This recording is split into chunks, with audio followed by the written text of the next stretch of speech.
au cœur du masculin, avec Normand Faubert.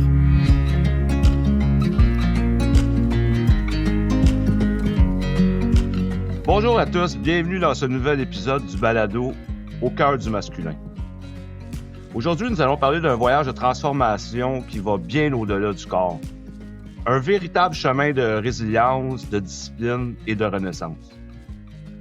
Changer sa vie demande du courage, de l'engagement et surtout beaucoup d'amour de soi. Et pour en témoigner, nous recevons Robert Giroir, mieux connu sous le nom de Coach Inspirant, le coach inspirant. Robert Giroir, après avoir traversé de grandes épreuves, des dépendances à une prise de poids extrême, a décidé de reprendre sa vie en main et de se réinventer complètement, passant de 455 livres à marathonnier. Son parcours est une source d'inspiration pour tous ceux qui veulent amorcer un changement durable. Robert, bienvenue dans le balado au cœur du masculin. Hey, merci Normand, merci pour la belle introduction, puis je suis content d'être avec toi ce matin. Tellement un plaisir de te recevoir. Faut savoir que Robert, on se connaît depuis tout près de 20 ans maintenant. C'est un ami personnel, puis tu sais, ça me fait vraiment plaisir que tu aies accepté mon invitation, Robert, puis que tu viennes parler à nos auditeurs de ta transformation inspirante. Mais avant de débuter, j'aimerais ça qu'on te faire une petite présentation. Merci. Si tu me permets, ouais. Absolument. Robert Giroir, alias le coach inspirant, est coach en bien-être, conférencier et modérateur, en fait, au sein de la tribu au masculin. Son histoire est celle d'une transformation radicale, passant de 455 livres, comme je l'ai dit plus tôt, à marathonnier. En surmontant des dépendances et en adoptant un mode de vie axé sur l'alimentation consciente et l'activité physique.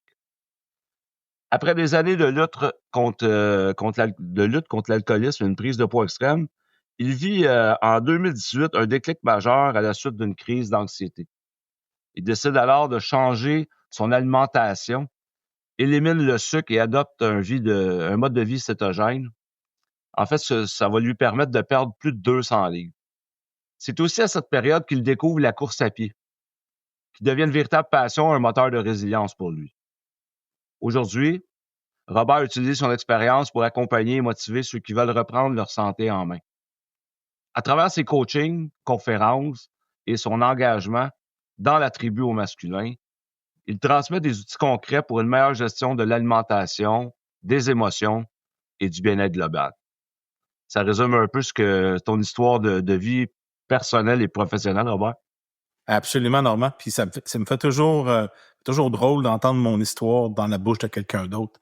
On dirait que ça me fait prendre en conscience tout le chemin parcouru, puis toute la reconnaissance que j'ai tellement demandé, puis que souvent je peux me l'attribuer par moi-même, mais de t'entendre me raconter mon histoire, ça me dit « Hey, ben c'est ça ta vie. » Puis j'en suis bien fier. Fait que merci de m'avoir fait cette place-là ce matin.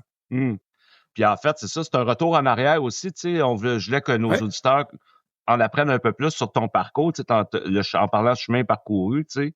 J'aimerais ça, en fait, que tu nous expliques, tu nous racontes, c'était quoi pour toi le déclic qui a fait qu'un jour, tu as décidé d'amorcer ce changement de vie-là? Wow, OK. Donc, moi, ça part d'un espace, on a parlé un peu dans ton introduction que tu as fait sur moi. Moi, je suis quelqu'un qui vient du monde de la dépendance. Moi, j'étais un intense depuis ma tendre enfance. J'étais un petit gars qui avait besoin de bouger, qui était vivant. Puis, les multiples dépendances ont fait que j'ai mis en place, si on veut, des systèmes où je m'isolais, où je me cachais, puis j'avais honte. Puis, la dépendance est venue comme me donner comme un peu, je disais tantôt, la course à pied aujourd'hui me sert aussi de résilience pour continuer mon chemin, mais l'alcool puis les multiples dépendances que j'ai eues, parce que j'ai pas seulement eu l'alcool puis la nourriture comme dépendance, ont fait que c'est ça qui me donnait de la résilience de surface, comme un beau masque d'une certaine façon. Mais ce qui a entrepris la grosse transformation, la grande aventure vers mon retour vers la santé en 2018, c'est, comme tu disais, oui, j'ai fait comme une crise majeure d'anxiété, mais sur le coup, quand ça m'est arrivé, à 455 livres, j'étais comme incapable de voir le jour où je serais en santé parce que la côte était tellement haute, la montagne était tellement haute. Tu sais, j'avais l'impression qu'il fallait que je fasse 2 fois l'Everest pour reprendre ma vie en main. Puis j'étais assis sur le divan, puis j'écoutais la télé, puis j'étais dans ma fuite totale, puis je me suis mis à avoir le bras engourdi, puis à faire de l'anxiété, puis j'étais sûr que je faisais un AVC. Donc là, j'ai appelé l'ambulance. Puis là, l'ambulance est venue me chercher, puis là, les gars ont pris mes signes vitaux, puis ils m'ont dit, monsieur, vous n'avez pas de problème de cœur, là, c'est probablement juste le stress ou l'anxiété ou quoi que ce soit, mais voulez-vous quand même aller à l'hôpital? T'sais? Et à ce moment-là, j'ai dit oui. Puis pour faire un retour sur l'histoire, moi, en janvier 96, quand j'ai choisi d'arrêter de boire de l'alcool, j'essaie de faire une histoire courte, juste pour on peut se faire le lien avec le moment présent de 2018. Je rentre dans une thérapie en janvier 96, puis à ce moment-là, je n'ai pas conscience que j'ai un problème de dépendance avec l'alcool parce que j'ai l'impression d'être fonctionnel. Tu sais? Mon histoire est drôle parce que dans mon enfance, mon père était gardien de prison au Palais de justice de Montréal, puis il a passé sa vie là, puis il est à la retraite maintenant. Là. Il m'emmenait au palais au palais, c'est comme si on allait a walk in the park, là. Mais j'allais assister aux causes en cours que je pouvais assister pendant que mon père travaillait. Puis pour moi, c'était très, très, très éducatif. Puis à l'heure du midi, mon père m'emmenait dîner avec lui. Puis on allait marcher dans le centre-ville de Montréal, dans le Vieux-Montréal. Puis là, je voyais des sans-abri puis mon père, il me disait, regarde, ces gars-là, c'est des alcooliques. Pour moi, un alcoolique, c'est un gars qui dormait sur un banc de parc, qui avait pas de maison, qui avait des vêtements tout souillés, puis qui avait pas l'air propre. T'sais. Puis moi, à cette époque-là, en janvier 96, j'ai une maison, je suis marié, j'ai une belle petite cour toute clôturée, on a chacun notre auto dans l'entrée, j'ai ma petite fille, avec la femme avec qui je suis marié, elle a une fille aussi, donc j'ai une petite fille par adoption, si on veut. Puis j'ai l'impression que tout va bien, là. Mais moi, aussitôt que les lumières se ferment puis que ma femme va se coucher puis les enfants sont couchés, moi, je bois jusqu'à temps que je perde connaissance. Puis je vais travailler le lendemain matin puis je suis fonctionnel, tu sais. Fait que pour moi, je ne m'identifie pas comme un alcoolique. Mais dans cette thérapie-là, ça commence le dimanche, puis le mardi, le meilleur de mes souvenirs, je suis en train, on rentre en session c'est une session comportementale qui est basée sur les 12 étapes des alcooliques anonymes. Puis l'intervenante nous fait remplir un questionnaire, puis il y a 12 questions. Avec du recul, aujourd'hui, c'est le test de Jelinek qui appelle, là, puis il y a 12 questions en lien avec la dépendance, puis moi, j'ai 12 oui. J'ai répondu oui aux 12 questions, puis je suis content. Là, pour moi, j'ai un sens que je suis content, j'ai des bonnes réponses, tu sais.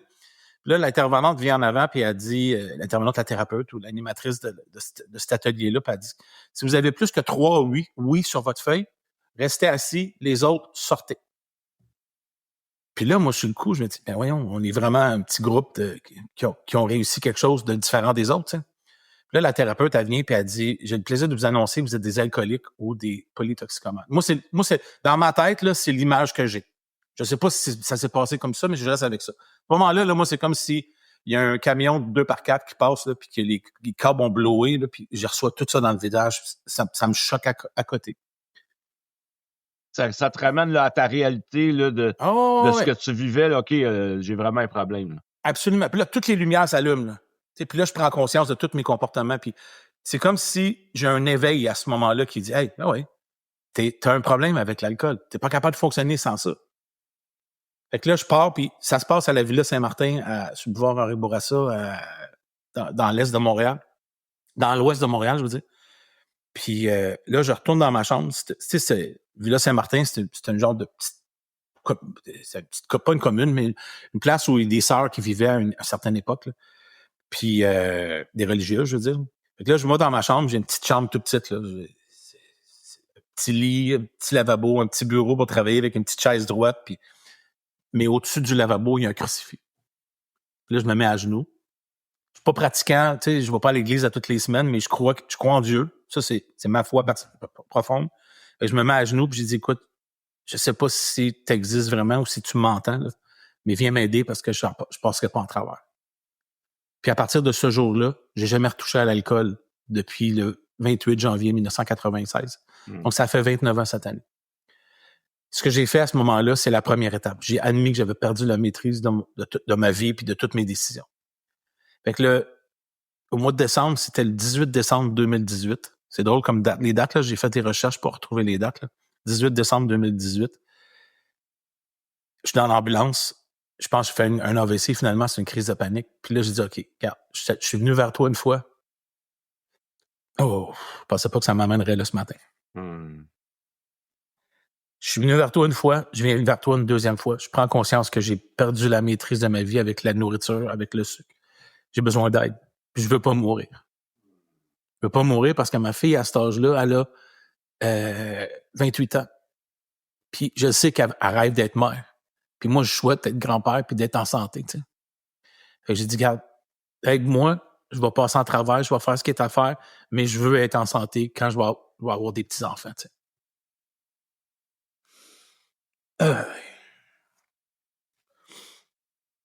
Fait que là, ça amorce le changement. C'était ça l'élément déclencheur. Moi, il a toujours fallu que j'aille les dents dans le gravier, les genoux dans le gravier. Faut que ça fasse mal pour que je fasse des changements. Puis encore aujourd'hui, je côtoie plein d'hommes qui vivent ça ou des gens qui côtoient puis je les comprends, mais en même temps, y-a-tu moyen qu'on se sauve un peu là-dedans puis qu'on soit bienveillant envers soi, tu sais? Ben ouais. Moi, pour moi, c'est le message que je souhaite, tu sais. Si t'écoutes l'entrevue puis t'as cette souffrance-là, mais va chercher de l'aide, man. Il y a de l'aide qui existe, il y a des ressources qui existent. Puis moi, j'ai fait appel à mes ressources. Puis mes ressources, c'est que moi, je suis profondément conscient qu'il y a quelqu'un qui est plus fort que moi, quelque part, qui m'accompagne puis qui me guide.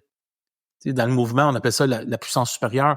Donne-toi la couleur que tu veux, là. Tu sais, je suis pas en train de te convertir à devenir chrétien puis à aller pratiquer, mais en quelque part, pour moi, il y a une puissance en quelque part qui fait que quand je m'abandonne à ça, je fais les bons choix. Parce qu'aujourd'hui, je réalise que ce que j'aimais pas, j'ai fait le choix d'arriver là. Et aujourd'hui, je peux faire le choix d'avoir un nouveau résultat. Tu sais, à partir de décembre 2018, c'est ce qui est arrivé. Ouais, puis en fait, ce que j'entends dans tu sais, ça me frappe, tu sais, quand tu me parles de déclic, en fait, tu sais, quand tu t'imagines prendre l'enfant de ta fille dans tes bras, puis, tu sais, c'est comme de pas te voir là, c'était comme impensable pour toi, tu sais, puis... Non. Puis ton cheminement en lien avec l'alcool puis la nourriture, tu sais, je vois une corrélation directe dans... Il y a quelque chose que tu vivais à ce moment-là que tu gérais pas bien au niveau de tes émotions, puis l'alcool, puis la nourriture. Tu sais, au même titre que l'alcool a été une échappatoire ou une fuite probablement en 1996, en 2018, entre 96 et 2018, j'imagine, pour en arriver à 455 livres, il y a quelque chose que tu as transféré dans tes dépendances au niveau de la nourriture qui fait que c'était devenu un échappatoire, la nourriture, pour toi aussi. Tu avais de la difficulté à gérer tes émotions. Comme le trou en dedans, tu voulais le remplir par la nourriture. Là. Oui, absolument. Puis tu sais, quand moi, ce que j'ai compris de la dépendance, c'est que 15% c'est la substance, 85% c'est ton attitude, ton comportement. Tu sais? Fait que tu sais, au final, oui, la première année, j'ai fait du mouvement, j'ai fait du meeting quasiment tous les jours. Je me rappelle, j'ai écouté le mémorandum de Dieu le soir pour m'endormir pendant 1 an, à tous les soirs. Tu sais, puis on parle de visualisation, on parle d'affirmation positive. Moi, ça fait longtemps que ça fait partie de mon vécu, tu sais, parce que ça m'a permis de changer mon mindset un peu, puis de m'abandonner, puis de faire confiance, puis à travers tout ça. Mais oui, après la première année, tout est... Tu sais, je constate ça aujourd'hui. Même moi, des fois, ça m'arrive. Je vais pas avoir la volonté, la discipline, la détermination, mais de par nature, l'humain est un peu plus paresseux. Quand ça va bien, on arrête de faire ce qu'on a fait pour que ça aille bien, puis c'est comme si à un moment donné, j'avais compris que j'étais guéri après 1 an, puis que j'avais juste à continuer par rapport à boire, puis tout allait bien. Mais le bobo qui me faisait souffrir en dedans, il me fait souffrir encore par moment même. Il faut que je sois capable de l'observer, de le nourrir, d'en prendre soin, de le prendre, de le regarder, de dire hey, « t'es là, je te vois, je vais prendre soin de toi aujourd'hui ».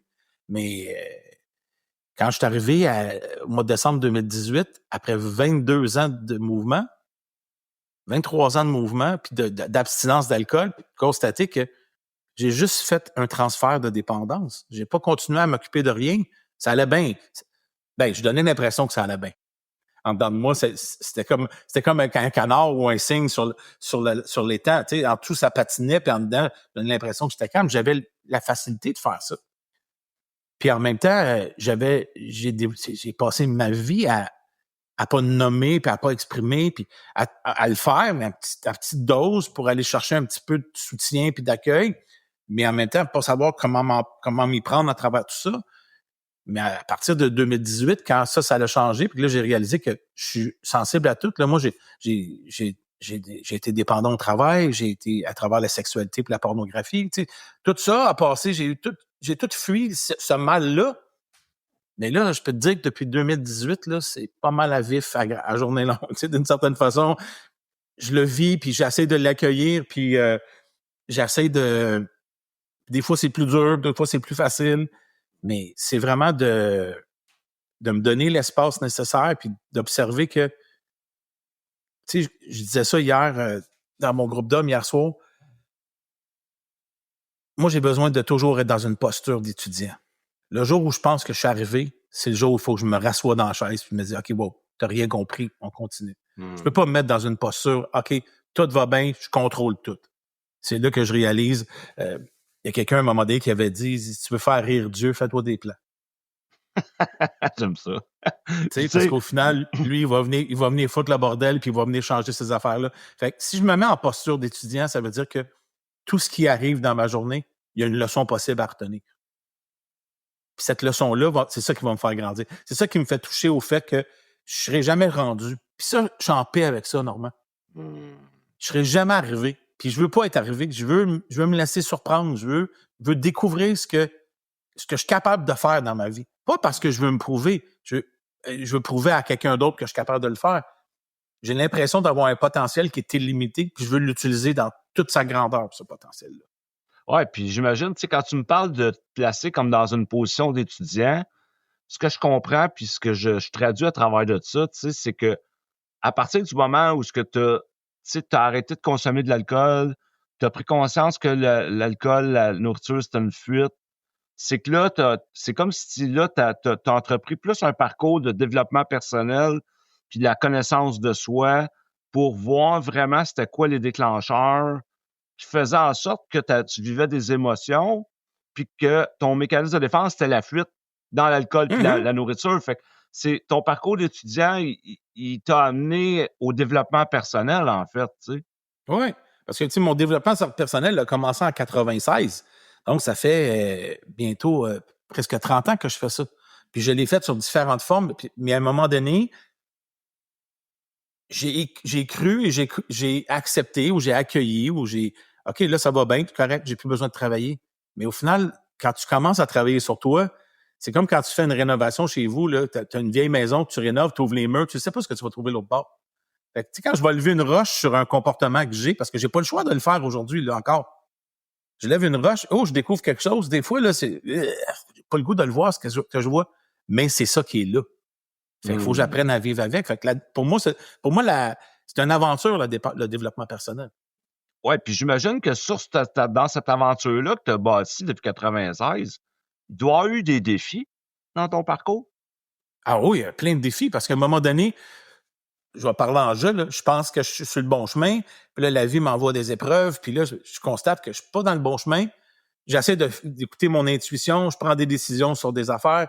Oups, là, je me trompe, puis là, j'ai tellement peur de faire des erreurs que je paralyse puis je bouge plus. Puis là, je continue à m'enliser dans le show. Avec des erreurs, des défis, il y en a eu tout le temps. Mais l'alcool, ça n'a pas fait. La drogue, j'ai pas été fort sur la drogue. La nourriture, moi, je le sais qu'il faut que je sois vigilant parce que c'est acceptable, c'est socialement accepté de manger, mais on mange tout. Mais quand la nourriture, quand tu finis que tu commences à cacher de la nourriture dans ta maison parce que tu veux être sûr que les gens qui vivent avec toi ne t'avolent pas, pour que tu puisses l'avoir quand tu as besoin de te geler des émotions avec ça. Mais surtout, geler l'effet de mes émotions, ça gèle pas mes émotions, ça gèle que la honte, la culpabilité, la colère, le manque de reconnaissance que j'ai envers moi, mais je le gèle avec ça au lieu de le nommer. Puis l'isolement, pour moi, ça a été mon plus grand défi, là. De pas être capable de me dire, de pas être capable de dire vraiment comment je me sens, parce que autour de moi, par moment, j'avais de la difficulté à le nommer, puis les gens autour de moi avaient de la difficulté à m'entendre. Fait que là, je me positionnais en victime pour aller chercher de l'attention. Puis aujourd'hui, ce que j'ai constaté, c'est que si je me positionne en victime pour aller chercher de l'attention, je donne du pouvoir à l'autre de me rentrer dedans, puis de pas respecter mes limites, puis moi, à un moment donné, j'ai tellement besoin que je laisse... Fait que, ça a toujours été mes défis. Mais de prendre la responsabilité... Tu sais, je te l'ai déjà dit dans un autre échange qu'on a eu ensemble. Pour moi, dans mon enfance, j'ai toujours eu le sentiment... Dans mon histoire de vie, j'ai toujours eu le sentiment que j'étais pas adéquat, j'étais pas assez, j'étais pas suffisant, j'étais pas assez bon. Donc, ce que ça a fait, c'est que j'ai développé un besoin d'être reconnu à outrance. Puis pour moi, la responsabilité, c'est que s'il arrivait quelque chose, j'étais responsable de tout ce qui arrivait. C'était toujours moi le bouc qui me sert. Aujourd'hui, pour moi, la responsabilité, c'est si je veux quelque chose, je suis responsable de faire les actions pour y arriver. C'est pas l'individu devant moi qui me fait vivre la situation que je vis. C'est moi qui permets à cet individu-là de me donner, de moi m'abandonner dans le processus. Mais si je développe mon autonomie personnelle, c'est ce qui va me sécuriser parce que ça a pris 52 ans avant que j'arrive puis je comprenne que si j'attends que les gens autour de moi me sécurisent, je vais attendre toute ma vie. Parce que la sécurité, il faut que ça parte de moi. Il faut que je fasse les actions au quotidien. Et comme je te disais ce matin avant qu'on commence, moi, j'ai ça être en retard. Puis souvent, quand je suis en retard, c'est parce que j'ai pas mis mes limites. Fait que j'ai besoin de mettre des limites. De cette façon-là, je suis en sécurité pour que les choses se fassent et qu'ils se fassent dans le temps. Moi, j'aime pas. Si j'ai prévu d'être là pour tout à l'heure, je veux être là pour tout à l'heure. Si j'arrive en retard, c'est parce que j'ai quelque chose que j'ai pas pris la responsabilité de. Tu sais, je suis pas coupable. C'est plus de la culpabilité, de la fausse culpabilité d'une certaine façon. Là. C'est de, OK, je m'en suis pas occupé, il faut que je m'en occupe.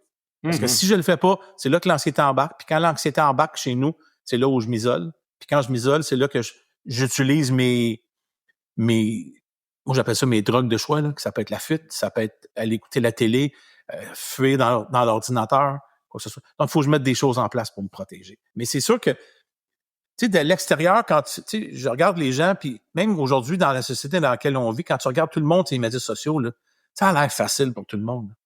Mais moi, je peux te le dire, là, c'est pas toujours facile. Puis c'est pour ça que je vais afficher des choses, mais j'affiche pas toutes. Parce qu'au final, j'ai besoin de me garder un jardin secret, parce que ça, c'est ce qui me reste connecté à ma posture d'étudiant pour me dire, hey, échappe-toi pas, prends soin d'eux. Puis en même temps, d'accepter que si je fais des erreurs, pour moi, longtemps, faire une erreur, c'est un signe de faiblesse. Comme, tu sais, souvent encore aujourd'hui, moi, je l'entends encore, je sais pas, sûrement que toi aussi, là, mais moi, je suis sensible, je vais pleurer facile. Longtemps, je me jugeais de ça, tu sais. Mais au final, j'ai le droit d'être sensible, j'ai le droit d'être émotif, j'ai le droit d'être intense, j'ai le droit d'être en colère. Longtemps, moi, ma colère, je l'ai pas exprimée. Ça a été après ça, je portais de la colère, puis au lieu de l'exprimer, ben, je me faisais violence à moi. Ben, tu sais, puis j'aime ça que tu me parles de ça parce que en fait, je voulais faire un lien avec ça, tu sais. Tu sais, tu parles de responsabilité, tu parles d'émotion, tu parles de culpabilité, tu parles de sentiments.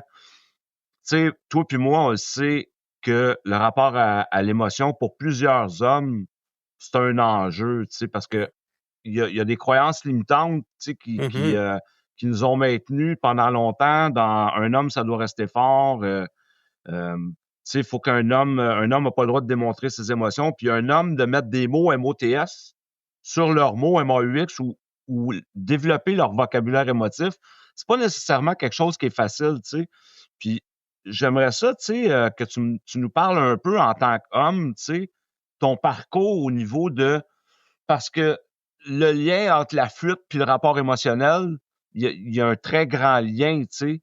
Dans ta difficulté, j'imagine, à avoir de la difficulté à gérer tes émotions à la base, ça a dû commencer par le fait de les identifier puis de les verbaliser.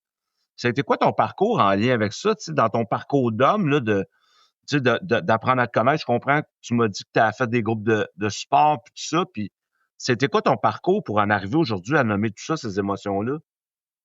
C'est sûr que le parcours est venu par plusieurs ressources. Tu sais, c'est sûr que j'ai fait partie d'une organisation, puis je fais encore partie, je suis moins impliqué, mais j'ai été impliqué longtemps avec les Hommes de cœur, qui m'a permis d'apprendre à mettre des mots sur ça. J'ai fait beaucoup de lectures, je me suis impliqué dans des espaces où je sentais que ça me nourrissait, ça me donnait des outils pour mieux me comprendre. Tu sais, le premier atelier que j'ai fait d'hommes, puis on m'a dit, hey, c'est quoi tes besoins? Besoin? C'est quoi? Ça mange quoi en hiver? C'est des besoins. Moi, j'ai besoin de prendre soin de ma femme pour être sûr qu'elle m'aime puis qu'elle va rester autour de moi. Mais mes besoins à moi, c'est quoi mes besoins? Besoin de sécurité, un besoin d'être entendu, un besoin d'être vu, un besoin d'être reconnu. Moi, tous ces mots-là, ça m'a emmené vers la déchéance. Parce que j'ai pas su prendre soin de ça. Tu prenais plus soin des besoins des autres que de tes propres besoins à toi. Ben oui, tu sais, moi, je pense que je te l'ai jamais dit, ou ma première femme, la mère de ma fille, J'avais 19 ans, elle avait 26 ans. Tu sais, le stéréotype que les hommes, on porte, là, une blonde avec les yeux bleus, 36, 24, 36, là, moi, c'était ça, là. Mais moi, je savais qu'en dedans de moi, là, j'avais aucune valeur, là. Ma valeur était pas très haute, là. Fait que j'ai dit, cette femme-là, je vais la marier avant qu'elle réalise que je suis bon rien. J'ai eu cette pensée-là, Normand. T'sais. Fait que des besoins, là, moi, ma job, ça a été de faire en sorte qu'elle, elle soit heureuse puis que je puisse la combler jusqu'au jour où j'ai touché le fond avec l'alcoolisme, où je pouvais partir 3-4 jours sans savoir où moi j'étais. Imagine, elle savait même pas où j'étais.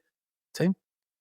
Elle a eu toutes les raisons du monde de m'haïr, mais au final, moi, mes besoins, là, ça m'a pris du temps, puis je suis pas sûr. Il y a des journées encore aujourd'hui, pas sûr c'est quoi le besoin qui se fait face, puis c'est quoi qu'il faut que je prenne soin pour moi, tu sais.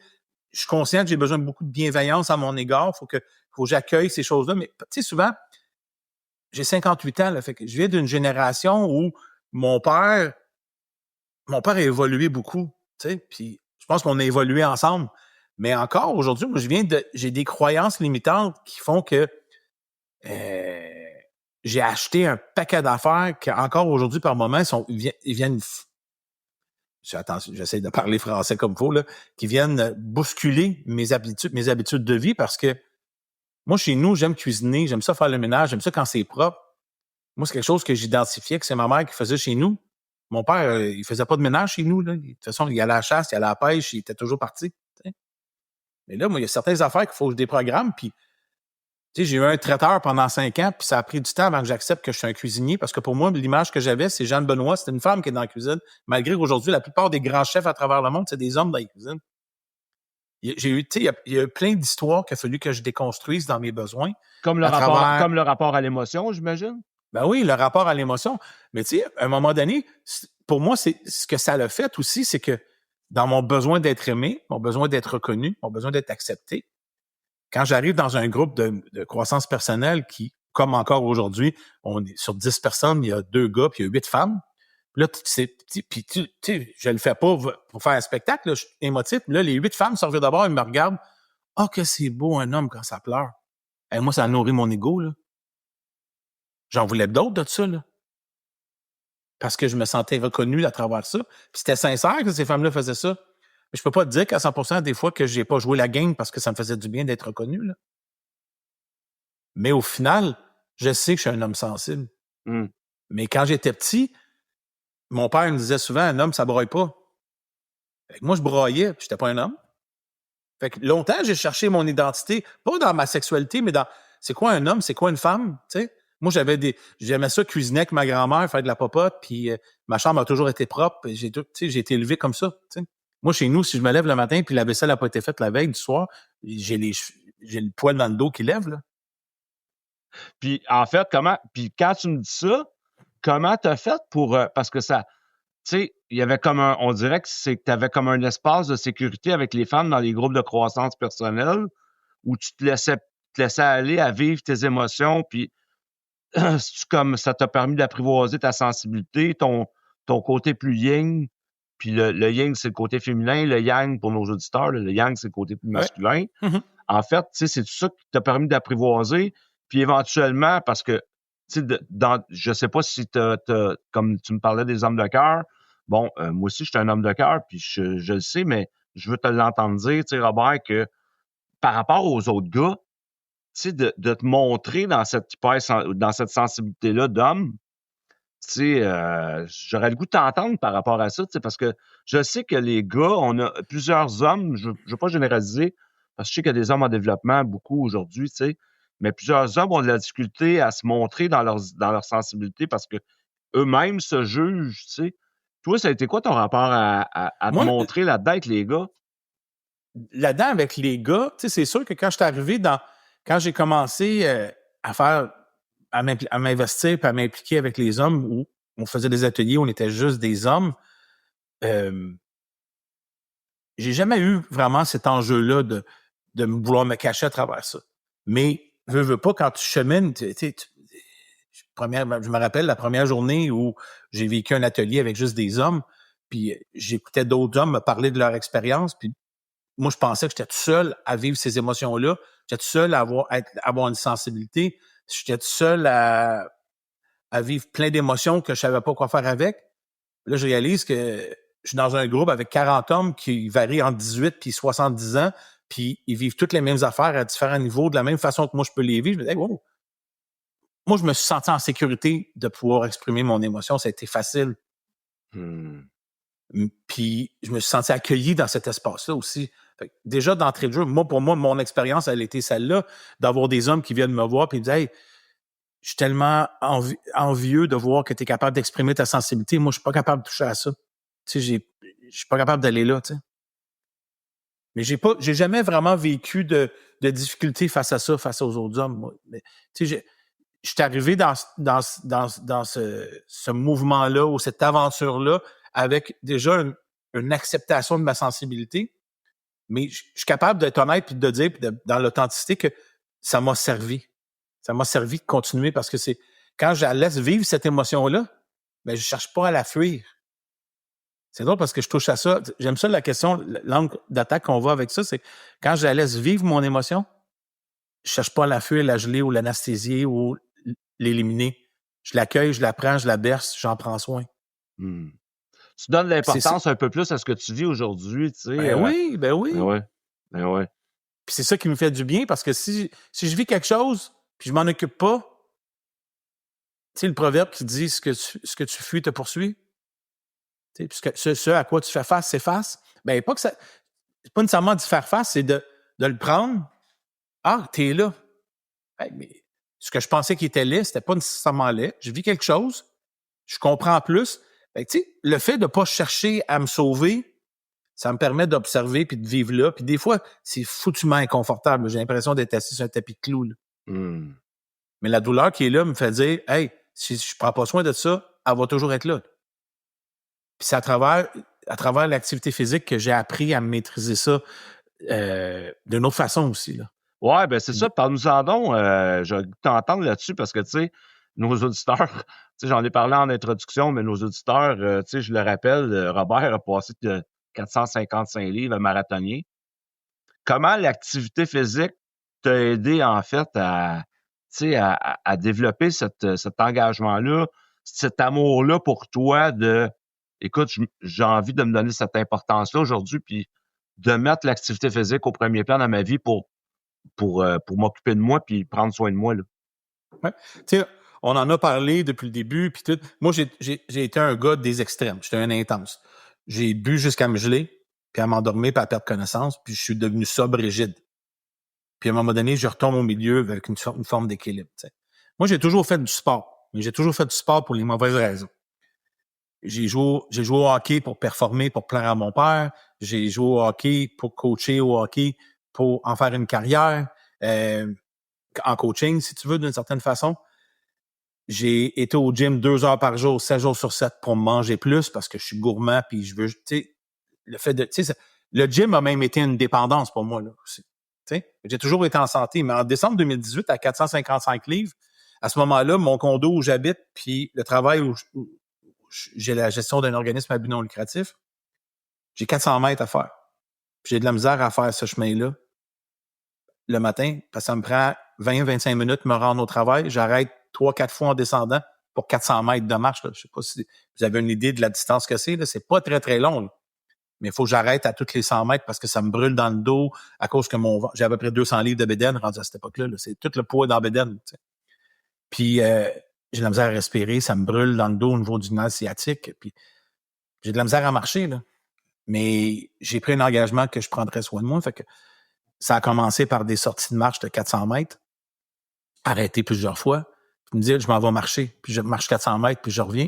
Quand j'étais quelqu'un d'actif toute ma vie, où j'ai joué au hockey, j'ai fait les 48 heures de Boisbriand en vélo, je pédalais pendant 48 heures, j'ai fait un triathlon à l'âge de 25 ans, à 52 ans, pour être capable de marcher 400 mètres sans être obligé d'avoir peur de mourir. Puis les 400 mètres sont devenus, à force de persévérer, à prendre l'engagement d'aller marcher à tous les jours, c'est devenu 1 kilomètre. Après ça, c'est devenu 1,5 kilomètre. Tu sais, la théorie des petits pas, là, elle est faite. Puis quand tu dis petit, là, c'était petit. La première sortie, là, c'était de sortir du condo chez nous, marcher jusqu'au stop, puis revenir, ça donnait 400 mètres. J'avais fait mon activité de la journée, j'étais brûlé. Là. Puis au fil du temps, à le faire avec un objectif précis de revenir en santé, pas de perdre du poids, de revenir en santé. Parce que toutes les fois où j'ai essayé de perdre du poids, ça n'a jamais marché parce que je focusais pas sur la bonne cible. Donc, focuser sur un retour à la santé a fait que la motivation s'est transformée en discipline. Parce qu'à un moment donné, la motivation des fois d'avant, quand j'embarquais sur la balance puis j'avais fait des sacrifices toute la semaine, j'avais pas perdu de poids, j'étais découragé. Tandis que là, je comparais, je suis capable de voir à chaque semaine que chacune de mes sorties de marche était plus longue. Il y avait des résultats. C'était concret, là. Je pouvais le mesurer, je pouvais le sentir, je pouvais le goûter. Puis 6 mois plus tard, j'avais 125 livres à peu près de perdus. Puis je marchais 3 fois par semaine, 10 km. Puis là, ça allait super bien. Puis là, j'ai dit, OK, il y a des montées sur mon parcours de marche, je vais les courir juste pour voir comment. Parce qu'à 455 livres, on peut se dire que mes genoux, quand je me levais le matin, ils me disaient, écoute, donne-nous un break, là. On a besoin d'aide un peu, là. Fait que là, je courais dans les montées, puis j'avais l'impression que c'était moins dur sur les genoux, tu sais. Puis là, c'est venu au fil du temps que j'ajoutais des distances de course puis de marche. Fait que jusqu'au jour où j'étais capable de courir 5 km sur les 10 que je marchais avec des intervalles. Sans le savoir, qui est la technique pour apprendre à courir, tu fais des intervalles course-marche. Tu sais. Puis à un moment donné, au mois d'août 2019, j'ai un de mes employés qui est décédé. C'était comme un peu un deuxième réveil. Parce que même si je savais que ça allait bien, j'étais encore pas tout à fait en top shape à mon goût. Puis j'étais encore à risque. Puis cet employé-là avec qui je me confiais, puis il me confiait ses histoires de vie, puis on échangeait d'homme à homme, tu sais. Mais il est décédé ce jour-là. Il a fait un AVC au resto où je travaillais, puis on n'a pas été capable de le ranimer. Puis j'ai pris l'engagement d'aller courir le 10 km du Marathon de Montréal en septembre 2019, qui est un mois et demi plus tard que l'événement qui est arrivé, pour honorer cet homme-là, parce que c'était un homme qui était important pour moi. J'ai même ses initiales tatouées ici depuis cet événement-là pour jamais oublier ça. T'sais. J'ai un homme de symboles. J'ai beaucoup de symboles, moi, qui me permettent de me propulser. Puis quand j'ai franchi la distance de 10 km, j'avais jamais couru ça de ma vie, là, 10 km en continu. Là. Jamais fait ça. Là. Dans toutes mes années de sport, la course à pied, c'est la chose qui me méritait le plus. J'aimais mieux faire du vélo stationnaire et aller nulle part que de courir. T'sais. Le dernier kilomètre, je me rappelle, j'étais sur Sainte-Catherine, le fil d'arrivée était au complexe des Jardins.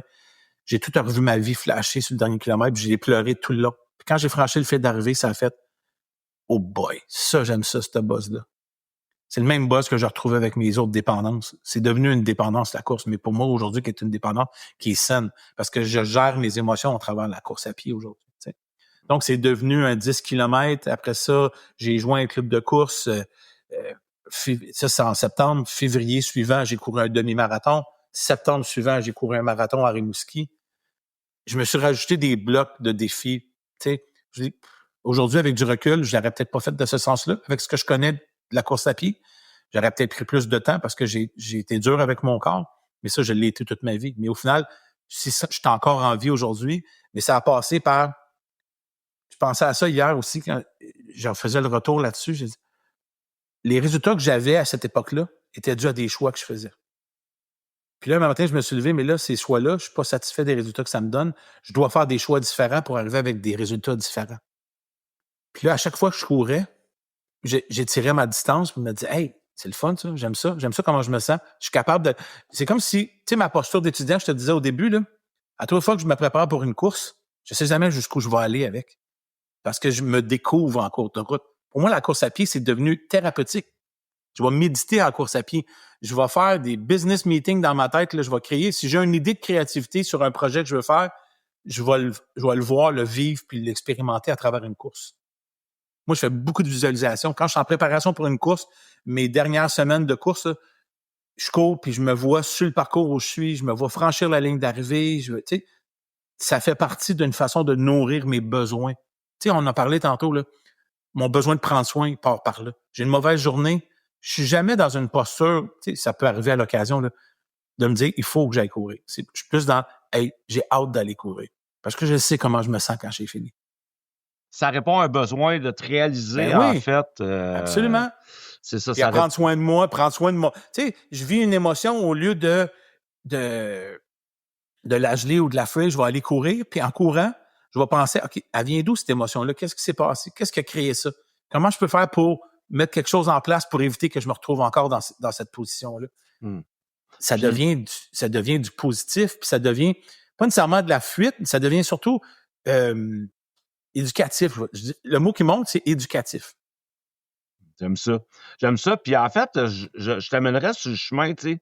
Tu me parles de développement au niveau physique, ce que tu mets en place, ce que tu visualises. Fait que tu sais, tu restes dans le développement personnel, physique. Puis aujourd'hui, là, c'est quoi les ressources de développement personnel que tu mets en place qui peuvent donner de l'espoir à quelqu'un qui voudrait se prendre en main, puis ça autant sur le plan physique que sur le plan personnel, mental, pour que ça soit plus dans une forme de santé globale. J'imagine que à travers des groupes de sport ou même au sein de la tribu, je sais que tu es actif au sein de la tribu masculin, puis ce serait quoi? C'est quoi tes ressources de développement aujourd'hui que tu mets en place? Ben, c'est sûr que j'ai la passion de la course. Fait que moi, quand je suis passionné par quelque chose, je m'informe, je m'éduque. Donc, j'ai fait des formations, j'ai fait beaucoup de lectures en lien avec la course. J'écoute, je lis des audiobooks, des livres, des podcasts, des conférences de course à pied. Puis moi, j'ai toujours été un homme qui était à contre-courant. T'sais? Au lieu de... Le guide alimentaire canadien puis les nutritionnistes, pour moi, ça n'a pas fonctionné. Je suis allé dans le cétogène, maintenant je suis carnivore, mais là je suis plus céto-carnivore. Là. Je vais mélanger un peu de glucides, ces choses-là. Mais ça fonctionne pour moi. Fait que la course à pied, tout le monde parle de performance, moi je parle de technique de base. Je parle du pourquoi tu cours. Comment tu peux développer ton plaisir de courir à travers comprendre pourquoi tu cours. Puis comment tu peux courir pour pas te blesser puis être en santé le plus longtemps possible. Parce que la plupart de l'industrie nous fait croire que un marathon, c'est facile à courir. Excusez, pardon, là, mais un marathon, là, ça prend de l'énergie, ça prend de la discipline, ça prend de la détermination, ça prend du courage pour courir ça. Tu peux pas te lever demain matin et dire je cours un marathon dans 3 semaines, ça se fait pas. Ça prend de la préparation. Quand même que demain matin, je te donne le sac de golf de Tiger Woods, tu iras pas jouer au golf comme Tiger Woods demain matin. Tu vas devoir développer des compétences puis des habiletés. Donc, comme coach, comme coureur inspirant, moi, mes ressources, c'est d'observer ce que les gens font, comment ils font, comment moi je peux l'adapter, comment moi je peux le faire pour que ça me serve, puis comment après ça je peux prendre ça puis le transférer vers d'autres. Parce que ma mission comme coach, c'est d'être une source d'inspiration puis de contribuer à inspirer d'autres personnes qui eux-mêmes vont inspirer d'autres personnes. Parce qu'au final, c'est ça. Si je suis fier de ce que je fais, mais je vais le montrer. Puis ça va montrer à quelqu'un que c'est possible pour lui de le faire. Puis quand lui va le faire, il va inspirer quelqu'un d'autre. C'est juste une question de, encore là, pour moi, la technique des petits pas. Là. Fait que beaucoup de lectures, je vais participer à des courses, il y a des hommes et des femmes qui prennent soin d'eux, qui font de la course à pied, puis qui sont inspirants, que je m'en inspire. Puis j'aime souvent avec mes clients comprendre pourquoi ils courent. Puis, est-ce qu'ils ont du plaisir quand ils courent ou s'ils courent juste pour la performance? Parce que je le connais, ce monde-là de la performance. Moi, j'ai performé à outrance pour être aimé, là. Pas pour me faire du bien, là. Puis je me suis saboté le corps maintes fois. Mais aujourd'hui, à 58 ans, quand je cours avec un jeune qui a 19 puis qui court à 2 fois mon pace, quand même que je me jugerais que je suis pas bon. Là. J'ai pas la même âge que lui, j'ai pas les mêmes limites, j'ai pas les mêmes capacités, mais je fais de la même distance que lui. T'sais, souvent, quand j'enseigne, ce que j'ai compris, c'est que 90% des coureurs qui prennent soin d'eux dans la course à pied courent pas 5 km en continu. Ça, c'est une étude globale en Amérique du Nord. Là. Le 10% qui reste, c'est les bébites qui courent des 5, des 10, des demi-marathons, des ultramarathons, des Ironman, des IROC, toutes ces affaires-là, dans l'intensité et dans l'extrémité. Mais moi, le bien-être là, d'aller courir 3 km avec mon chien, là, j'ai le même bien-être que quand j'ai franchi la ligne d'arrivée sur un 42 km. Là. Tu retrouves c'est le même plaisir. C'est le plaisir. Fait que moi, aujourd'hui, c'est beaucoup plus à travers trouver des ressources qui vont faire que je peux faire des trucs pour me faire plaisir, qui me donnent du plaisir, puis que j'ai le fait dans le plaisir. Parce que le jour où je tombe dans la performance, c'est là que je change ma posture d'étudiant pour me dire, je suis arrivé, je l'ai. Puis c'est là où je me plante. C'est là où je me blesse. C'est là où je mets la charrue avant les bœufs on dirait à vouloir tomber dans des anciens patterns de vouloir plaire puis impressionner les autres. Quand moi, je me fais violence. Fait qu'au final, c'est d'être à l'écoute, d'être dans l'observation. Puis, tu sais, j'ai 58 ans, puis je viens de finir ma dernière formation comme coach de course, puis j'ai un diplôme de coach de course. Même si je le sais que je n'en avais pas besoin, je me suis quand même donné le droit d'aller le chercher parce que c'était un de mes objectifs sur mon bucket list, d'être certifié d'une école que je souhaitais, que ça soit cette école-là, puis qui me donne, ça me donne, tu sais, je comprends aujourd'hui que le papier, ça change rien pour le commun des mortels. Moi, ce que ça a fait, c'est que ça m'a donné un levier pour me dire, OK, tu as le droit d'exister dans ce rôle-là aujourd'hui. Mais si tu veux exister dans ce rôle-là, faut que tu sois à jour. Faut que tu regardes, faut que tu comprennes, faut que tu étudies, faut que tu continues d'avancer, faut que tu continues à rester assis dans ton rôle d'étudiant pour pouvoir continuer d'accompagner. J'aime ça, Robert, tu ramènes ça. Puis tu sais, on se l'était dit au début, là, ça va être dur de s'arrêter parce que moi et toi, on pourrait parler des heures. Tu sais, on est passionnés toutes les deux, autant par le développement personnel que toi par la course à pied, puis d'inspirer d'autres gens, mais en même temps, il y a une réalité qu'il faut chercher en conclusion. Tu sais, puis ton parcours est incroyablement inspirant, tu sais, puis pour moi, ça me fait vraiment, tu sais, je me sens privilégié d'être à tes côtés. Je me sens privilégié que tu me supportes dans ma mission de vie, Robert, tu sais, d'accompagner les gens dans notre communauté qui est la tribu au masculin, tu sais. Puis en fait, j'aimerais ça en terminant que tu puisses te faire une place pour que les gens, s'ils veulent te suivre, s'ils veulent en apprendre un peu plus sur ton travail, s'ils veulent te rejoindre, les gens font comment pour te rejoindre, Robert? Ben, c'est sûr que tu vas pouvoir aussi mettre mon lien Linktree pour que tous les gens vont pouvoir me rejoindre. Fait que pas obligé de rusher, mais vous pouvez vous pouvez me retrouver sur Instagram, vous pouvez me retrouver sur Facebook. Vous avez mon adresse courriel qui est coureurinsPirant@gmail.com. Je suis encore en croissance dans cet espace-là. Tu sais, avant d'avoir ma certification comme coach, mon brand, c'était le coureur inspirant. Fait que là, c'est pour ça qu'en ce moment, sur Facebook, vous allez trouver le coureur inspirant, puis sur Instagram, le coach inspirant. Techniquement, je suis limité dans mes capacités. Je suis pas capable de changer le nom sur ma page Facebook. Fait qu'en temps et lieu, on trouvera un chemin. Ça change rien. Le contenu est le même sur les deux communautés. Mais en même temps, sur ça, vous pouvez me retrouver sur la tribu aussi. La tribu, pour moi, c'est un véhicule. Parce que, tu sais, la course à pied, pour moi, là, c'est un véhicule. Fait que si tu t'en fais pas à la course à pied, puis t'es plus quelqu'un qui fait du yoga, ben, trouve le sens dans ton yoga qui va t'emmener dans ta posture d'étudiant, qui va faire que tu vas continuer de devenir plus grand. Tu sais, je suis aussi conseiller dans 2 boutiques spécialisées en course à pied à Laval puis à Mascouche, qui s'appelle le 42-2. Fait que quand je vous dis sur mon chemin, là, j'enseigne la course, j'ajuste les gens dans le bon soulier pour aller courir, je donne des conseils pour préparer vos courses à travers ces choses-là. Mais en même temps, prends le plan, applique ça dans ton objectif à toi, puis tu vas t'y rendre. Ça prend de la structure, ça prend de la motivation, ça prend de la discipline. Moi, j'aime, c'est les têtes de clous sur lesquelles je vais cogner. Tu sais, si tu veux juste performer, ben moi, je vais te diriger vers un coach qui va faire juste de la performance. Si tu veux comprendre pourquoi tu cours, si tu veux comprendre comment tu vas faire pour courir le plus longtemps. Tu sais, quand je te dis, je me mets en posture d'étudiant, là. J'ai un client au magasin, là, il y a 88 ans et demi. Le et demi est important, c'est lui qui me l'a dit. Ça fait 70 ans qu'il court. Il court encore 3 fois semaine, 5 km par sortie, en 35 minutes. Je sais pas si tu le sais, là, mais c'est assez rapide pour un monsieur de 88 ans. Fait que si moi, là, ça, c'est la cible. Ça, c'est ce que j'ai le goût de faire. J'ai le goût, là, rendu à 88 ans, de courir encore. Parce que pour moi, courir, c'est mon signe d'équilibre. Mm. Fait que trouve le tien, trouve ton équilibre. Tu sais, c'est marcher avec ton chien. Puis ça, moi, j'ai ça aussi. Je marche avec mon chien à tous les matins. Tu sais. C'est un moment où je prends soin. Fait que, tu sais, vous pouvez me retrouver sur mes médias, sur les médias sociaux. Tu sais, j'ai plein de projets encore. J'aimerais ça créer quelque chose sur YouTube aussi, travailler à travers ces choses-là.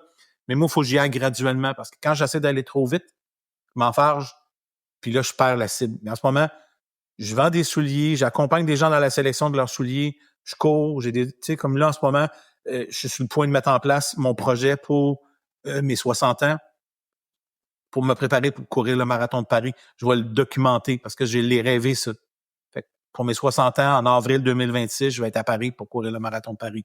Donc, ça, je vais le documenter sur mes médias, comment je m'y prends à travers ces choses-là. Super inspirant, Robert. C'est dans ce sens-là. Vous pouvez me rejoindre sur les plateformes. Ça va me faire plaisir. Ben, écoute, je te remercie infiniment, tu sais, puis si, en fait, en terminant, je vous invite, si vous avez aimé cet épisode, je vous invite à le partager. Je vous invite également à venir nous rejoindre, Robert et moi, dans la tribu masculine, une communauté exclusivement réservée aux hommes, qui est axée sur le développement personnel, qui vous avez une volonté de vous asseoir dans le siège d'étudiants comme Robert, ben on vous accompagne dans ce processus-là pour sortir de l'isolement puis apprendre à vous connaître. Tous les outils sont là au sein de la tribu. Puis en fait, en plus, vous avez la chance de venir l'essayer parce qu'on vous offre 1 mois gratuit au sein de la tribu masculin.